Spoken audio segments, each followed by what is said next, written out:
اهلا بيكم، يا رب تكونوا بخير. لو عندك بقى قطعة جبنة قريش وبيضتين، تعالي نعمل وصفة حلوة قوي ومن غير اي نوع من الدقيق. الوصفة دي يا جماعة صحية ولذيذة وكمان مغذية. عايزة اقول لكم بقى السعرات بتاعتها قليلة جدا، لان احنا مش هنحط لها دقيق خالص ولا اي مادة دهنية.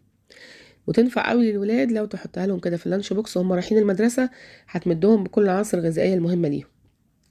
ولو انتي بتعملي دايت هتبقى حلوة قوي ليكي، وتنفع كده لو تاخدي قطعة في الفطار او العشاء. يلا بينا بقى نشوف الوصفة والمقادير، بس في الأول كده اشتركي في القناة ولايك وشير لو عجبك الفيديو. في البداية كده أنا معايا بيضتين، هحط عليهم كده معلقة كبيرة من الطحين. مهم جدا تكون الطحينة عاملاها في البيت بطريقة صحية ومن غير زيوت.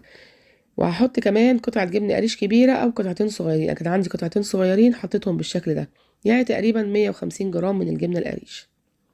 حطيتهم كده وهبتدي كده أهرسهم بالشوكة أو أعملهم بالهاند بلندر أو بالمضرب اليدوي. انا بس رشيت الاول رشه بسيطه كده من الملح، ما تحاوليش تزودي الملح علشان الجبنه بيكون فيها نسبه من الملح، وكمان رشه من الفلفل الاسود عشان زفاره البيض. وكان جنبي كده الهاند بلندر، ابتديت ان انا اشتغل بيه. مفيش هاند بلندر مفيش اي مشكله، يبقى بالشوكه او بالمضرب اليدوي، هيسهل معاكي المهمه جدا. انا بس اهم حاجه عايزاه بالقوام ده. لو انت هرستيها الاول بالشوكه وبعد كده بالمضرب اليدوي، هيبقى معاكي برضو بنفس القوام ده. انا عايزاه كده. قطعت بقى قطع كده من الفلفل الالوان، احمر على اصفر على اخضر، بيبقى مغذي جدا للاولاد وبيزود من القيمه الغذائيه للحاجه اللي احنا بنعملها. وحطيت كده قطعه من الزيتون، وكمان ضفت نص معلقه من البيكنج باودر، وده مهم جدا. وابتدات اقلب الوصفه بتاعتي بالشكل ده. اهو قلبتها كده كويس قوي عشان كل المكونات تندمج مع بعض. حلو قوي كده. في اضافه بقى بسيطه ممكن تضيفيها وممكن تستغني عنها. انا جبت كده قطعه من البسطرمه، ابتدأت كده اقطعها بالشكل ده. ممكن تستغني عن الخطوة دي خالص، وممكن تعملي مثلا تحطي قطع مشروم، ممكن تحطي قطع من السبانخ، ممكن تحطي صدور رومي مدخنة، آه، قطع فراخ اللي احنا عملناها اللي هي المدخنة دي.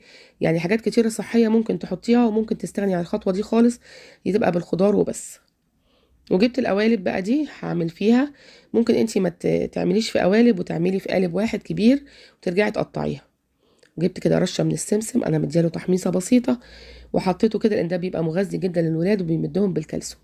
وابتدأت كده احط الخليط في القوالب اللي عندي، واقسمه على الاربع قوالب بالتساوي زي ما انتوا شايفين كده.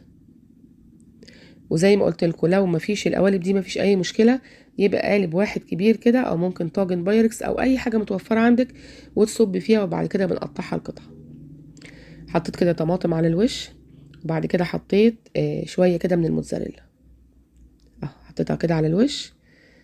الموتزاريلا دي لازم تكون طبيعي، ما يكونش فيها اي دهون نباتيه.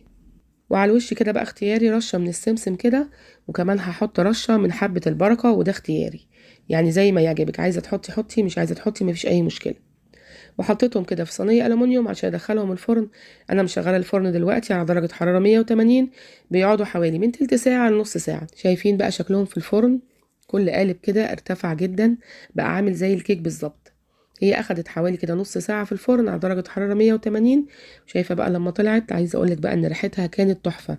والبسطرمه بصراحه ادت اضافه حلوه كده للقوالب بتاعتنا، لان عايزه اقولك ان ريحتها بتبقى حلوه قوي مع المخبوزات في الفرن.